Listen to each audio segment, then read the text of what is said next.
What's up, everybody? Josh Armijo here. I hope everybody's doing good and well and stuff. I got an album review to do for you, and I'm going to be talking to you about the new album from the band Afterbirth, entitled Four Dimensional Flesh.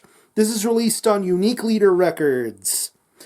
Now, if you're not too familiar with this band, they are based out of Long Island, New York, and the best way to describe the sound of this band would be a very traditional, technical, sci-fi themed style of brutal death metal. Yeah.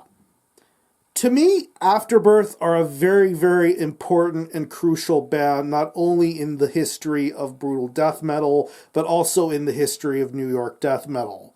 Because when you think of New York-based death metal bands, there are lots and lots of projects that come to mind, most notably Suffocation, Immolation, Internal Bleeding, Mortician. All those great bands come to mind, but I think Afterbirth is a band that is on the equal and same level as those particular bands, because they have some very, very serious history going into their evolvement. Going back to their early promo tapes and the very first demo this band ever put out back in 1994 with Psychopathic Embryotomy. It wasn't until the later 2010s which we got a compilation release that pretty much had everything that this band did up to that point as a way to get people reintroduced to who Afterbirth were and what they were all about. Then in 2014, we got rumblings of a return of this band to making music in the form of a 2014 demo. And that was really, really killer stuff. I really liked the direction they were going with that, and it made me wonder what was going to come next. Move forward into 2017, we had their long-awaited debut full-length entitled The Time Traveler's Dilemma. That album was badass in every way, shape, sense, and form. From the riffs, to the drumming, to the bass, to the musicianship, to the inclusion of Will Smith from Artificial Brain doing vocals. He has that very distinctive, recognizable, guttural sort of style, and he brought something very special to that band with his vocal performance, and that was a really killer album.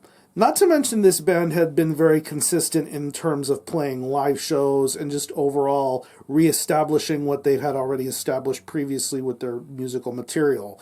Just really showing you why this is a very important band in death metal's history. But moving forward into the new year, we have the newest effort from Afterbirth. This is their second full-length album entitled Four Dimensional Flesh. It's 11 tracks, and it clocks in at around 35 minutes in length. And pretty much this picks up right where the Time Traveler's Dilemma left off.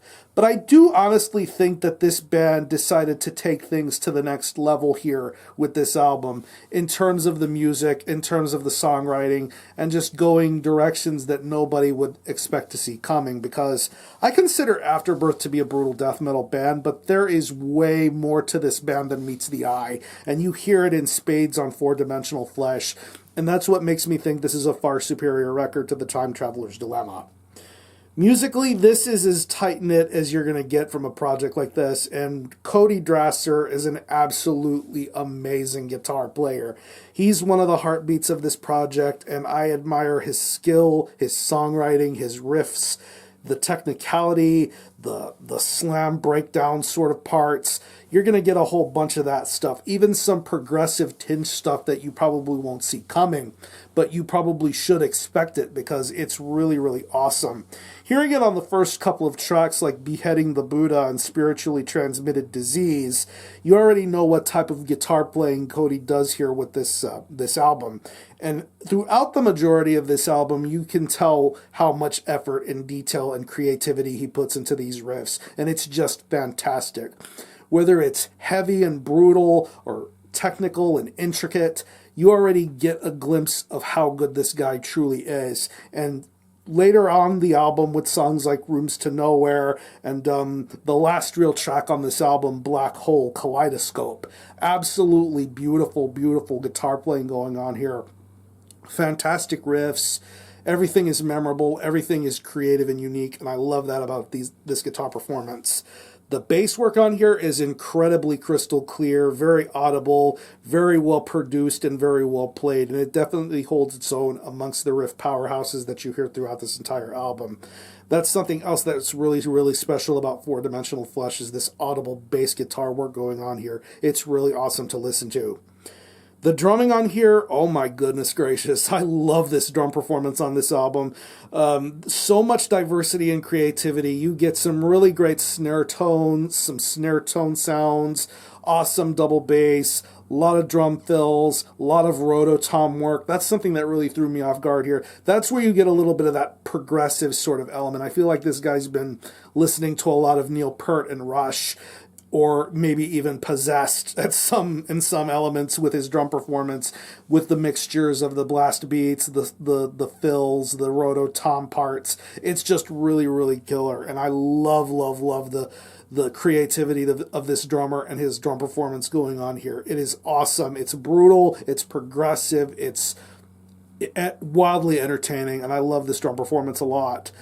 And when it comes to the vocals, like I've said, Will Smith from Artificial Brain is doing vocals for this band now, and he has a very distinctive, recognizable sort of voice. And here on Four Dimensional Flesh, you get the best elements of his vocal style here once again.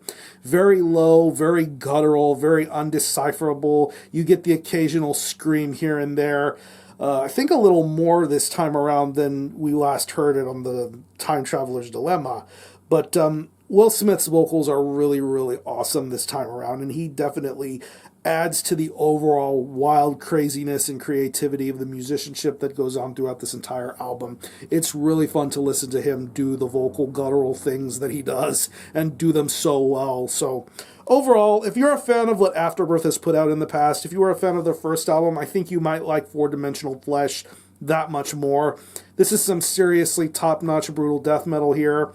Way more intelligent and smart than what one might assume. There's a lot of creativity. There's a lot of technical parts. There's a lot of progressive parts. This is genuinely good brutal death metal, and one of the best brutal death metal records of 2020 for sure.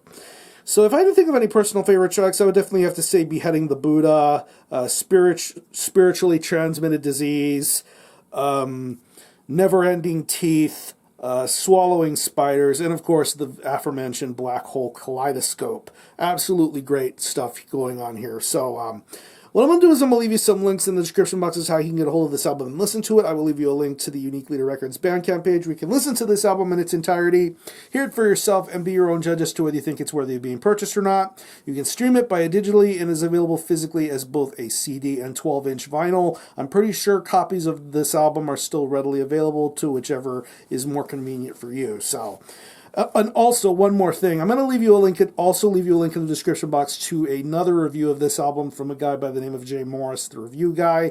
He's a guy that I've been watching for quite a while as of lately. Better late than never, I would say. This guy has some seriously good reviews going on. If you're into reviews that range from either metal or rock or core or any of that sort of stuff, he does some pretty top quality reviews on his channel, and I would highly recommend giving his channel a look-see. He's got some good stuff, and I'm really excited to see him get more subscribers this year. So, again, the album is Four Dimensional Flesh by Afterbirth. This is released on Unique Leader Records. Definitely check this one out. And for a score, I'm going to give this a very, very strong 8.5 out of 10. This might change to a 9 later on because I'm definitely going to be listening to this album a hell of a lot more. So if you happen to have heard this album, definitely let me know what you think about it, how you feel about it, and how you think it compares to previous Afterbirth releases. Are any of you guys into Afterbirth? Definitely let me know. I'm going to conclude this review. Thanks a lot for watching. Thanks for checking out my channel. And until the next time, Armijo out.